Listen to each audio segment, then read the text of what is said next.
ఈ వర్ధనపేట దగ్గర ఇల్లంద అనే విలేజ్ ఉన్నది. SRSP 282. ఓకేనా? ఆ గేటు వదిలితే ఆకేర్ బాగ్ లో పడుతుంది. ఓకే. ఆకేర్ బాగ్ లో పడితే ఒక 20 గ్రామాలలో ఇప్పుడు నీరు ఎండిపోతాయి. ఆకేర్ బాగ్ లో నీళ్ళు లేక.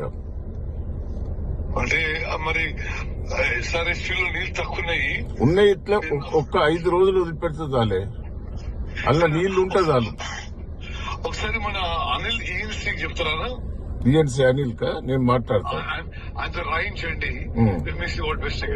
సరే, ఒక 10 ఊర్లో అంటే నా కాన్స్టిట్యూన్సీ కాదు, పాత వర్ధనపేట, కొంత పాలకుర్తున్నది, అంతా కలుపుతుంది ఇది. కొంచెం ఈఎన్సీకి రాయించండి అన్న, నేను సాయంత్రం మాట్లాడతాను. ఇప్పుడే ల్యాండ్ అనేది తెలియదు. సరే, అనిల్ గారికి నేను చెప్తా డీటెయిల్స్. ఓకే. సరే.